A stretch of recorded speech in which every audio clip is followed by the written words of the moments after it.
Дурут, салам. Как вы поживаете? Мне очень хорошо. Ну, хорошо.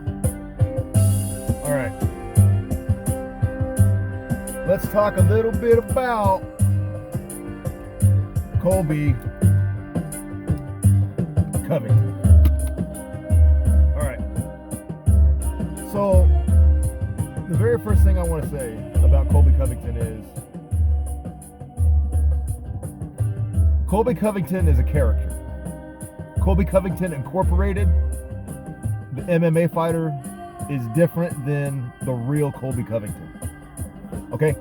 He has been so when undercover agents like, FBI undercover or, an infiltrator or whatever, anytime you play, or an actor who plays the same role over and over again, it's hard to separate the person from the character when you play the character so much, because your personality is based on practice.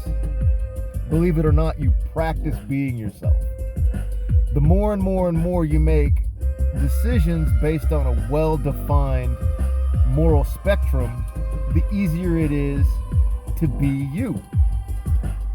Whenever you play a character, you're playing on a invented and ambiguous priority scale, because the only thing that you're really trying to do is get the reaction out of the people that you want, right? And at this point, Colby Covington Incorporated and Colby Covington are kind of melding together. The good news is it's easier for him to keep up the bullshit. It is, because he's becoming the bullshit. Okay? The second thing is the more you lose yourself, the harder it is to find it. Why is this important? The one thing that the Caucasians have that is not Caucasian like white people, Caucasian people from the Caucasus Mountains, the one thing that they have better than most places where people could be from is their identity is solid. They know exactly who they are, and they're not changing no matter what the hell you say, no matter what the situation is, no matter what.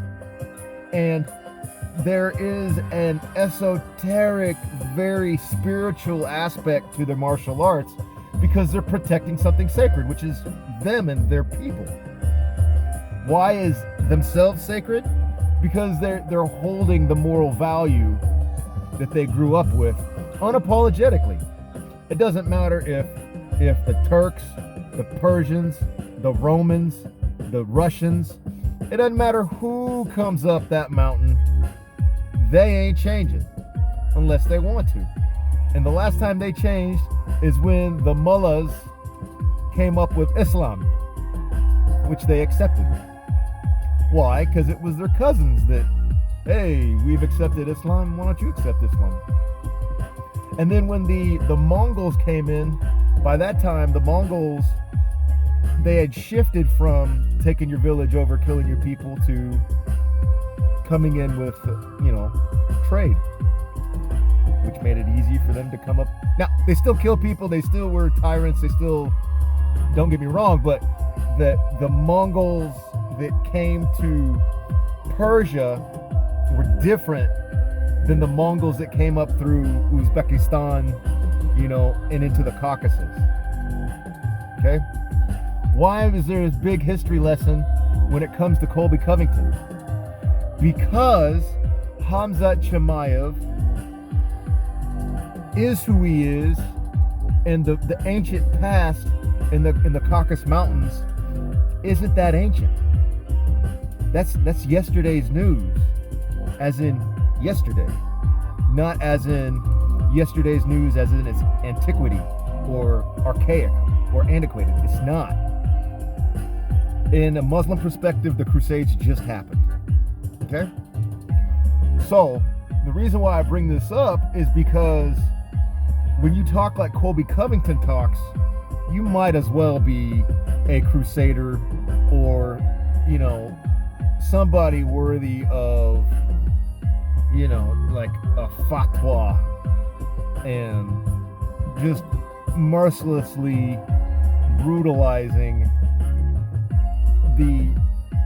I cannot stress the holy component a Muslim from the Caucasus Mountains would have, the righteousness they would have to beat up somebody like Hamza or somebody like Colby Covington, especially when they're fake, especially when it's a bunch of excess nonsense. So in the art of war, Sun Tzu, if somebody's got an anger problem, piss them off. Even if they don't have an anger problem, piss them off, because you want them to be focused on what they're mad at and not necessarily see all their defenses. Okay, that's all true and shit until you're fighting somebody from the Caucasus Mountains. You piss them off, they're just going to beat on you longer. Okay? Now, Colby Covington, oddly enough, has the tools to meet Smish with Smish. Right? But he's putting on a show. So anytime he fights somebody super elite, he loses because he's in show business, and the super elites are warriors, they're fighters. Okay? So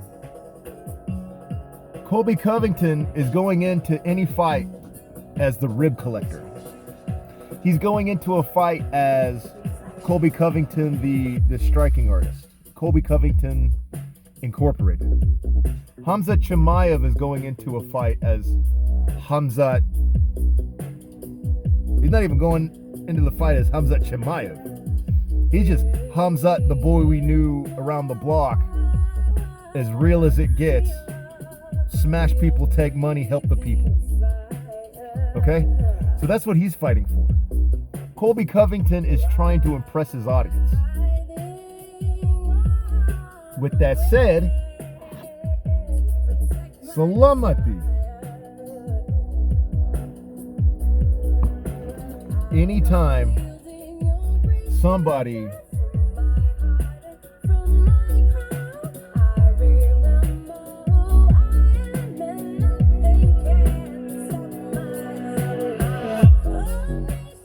I remember who I am and nothing can stop me now.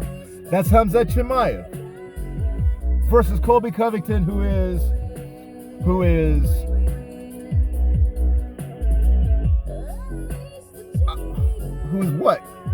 what is he? A bag of sound bites? Who is he beating? Damian Maya when he was old? Rafael dos Anjos? Who has Colby Covington beaten that gives him the right to call Jorge Masvidal names? Who has Colby Covington beaten that gives him the right to call Khamzat Chimaev names? Losing to Kamaru Usman twice? And not changing his game plan? If you go against Kamaru Usman twice with the same game plan and get beat up both times, after you broke your jaw, you're going to come in with the same game plan of trying to touch him up and then take him down. Khamzat Chimaev is going to walk in there, rock you once, throw you over the shoulder, and play smish. Colby Covington is going to be you. Because he's going to walk down the hallway against Khamzat Chimaev. Don't walk down the hallway with Khamzat Chimaev. If I was fighting Khamzat Chimaev, I would walk a few steps and I would stand. Wait till he committed and then try to skip around him. You have very, very limited. I ain't doing this show without music no more. I gotta get that music back.